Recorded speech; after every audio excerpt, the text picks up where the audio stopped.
and thank Jordan and Emily for their work in pulling together today and for moderating this time that we've had together already. I also want to thank the leaders at LifeBridge and Care First. Um, and most importantly, I want to congratulate all of the founders today on being accepted into the program. I took a look at the descriptions of the companies: Live Chair, Even Health, Baby Live Advice, Parateam, Well Set.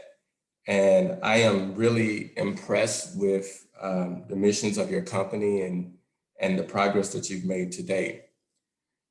I really enjoy the opportunity to share my journey with, particularly with other founders, because I think that oftentimes founders are not as honest as they should be about what it really takes to build your company, what it takes to get your idea off the ground.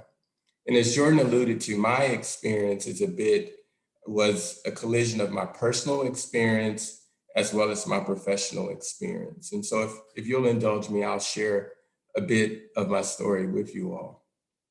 I started my career working in public health, and several years ago, I had a pretty successful public health consulting practice, but the work became very stressful and very overwhelming. And before I knew it, I had worked myself into mental exhaustion. And my mental exhaustion actually led to a period of depression.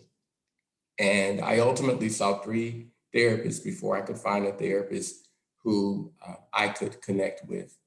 And I have to tell you that that was a really difficult time and a difficult period for me. As someone who typically has it all together, it was hard to even convince people that I was having a tough time.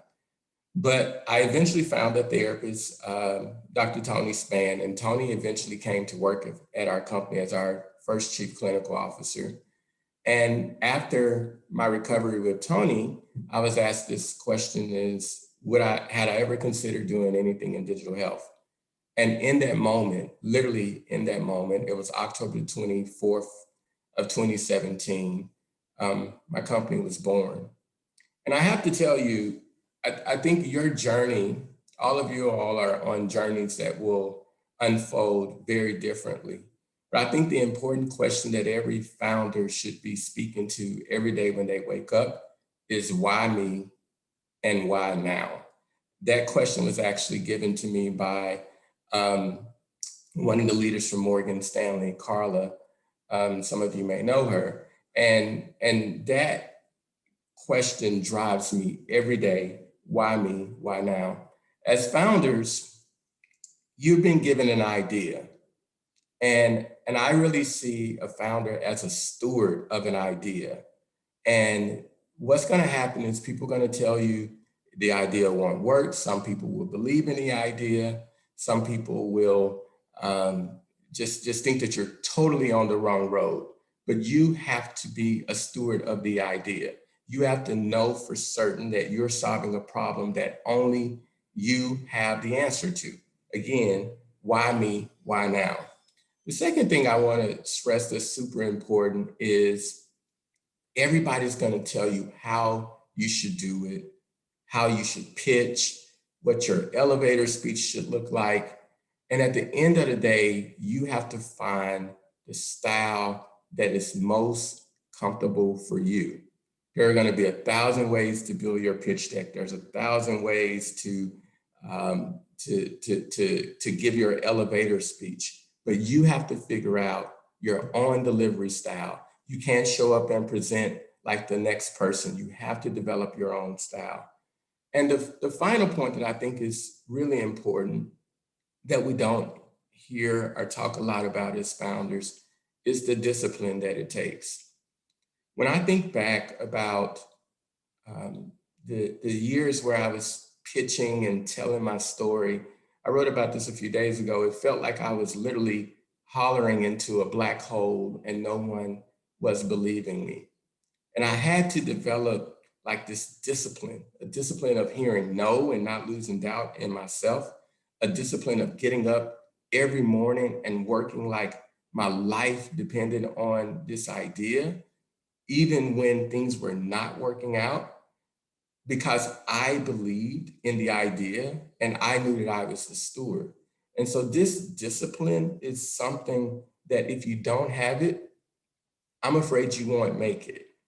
The truth is that there's a lot of investment right now in telehealth companies.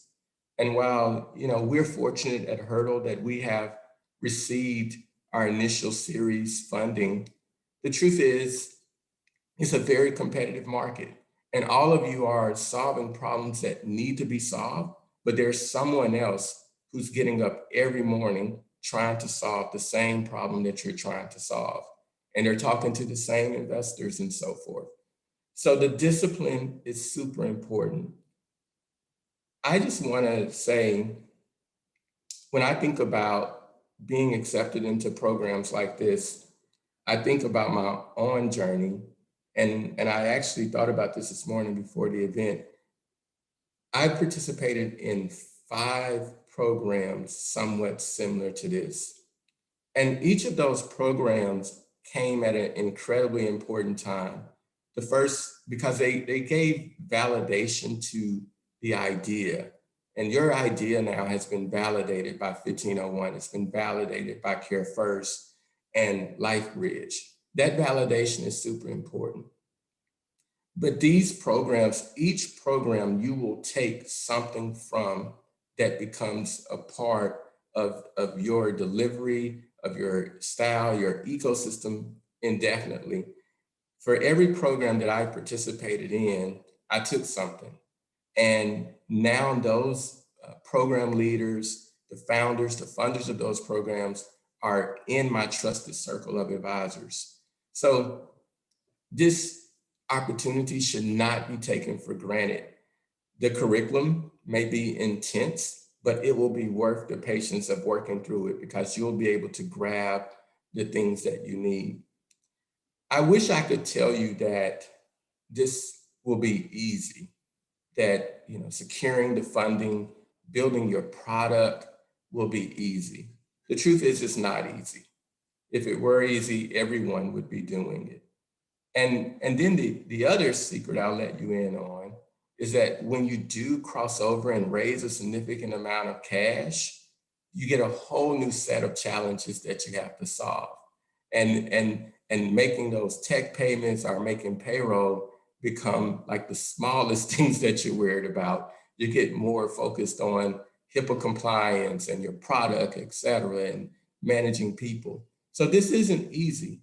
But if you believe in your idea, you have to wake up every morning and work at your idea like your life depends on it. All of you all have very altruistic companies. And so as I close, I want to share a passage from a book that I often draw from. It's called Good Business. And I draw from this, maybe about twice a month in the mornings in my meditative time. So here's the passage I want to share with you all. Caring can never be a strategy. It must be real and from the heart because people can detect a phony a mile and a half away. If you don't feel it, don't do it because you're wasting your time and theirs. So again, I want to congratulate the founders. I am here. Consider me a part of your ecosystem. I will make time to talk to you and give you advice and share the lessons that I've learned along the way. So again, Emily and Jordan, thank you for the opportunity to share, and I wish everyone well.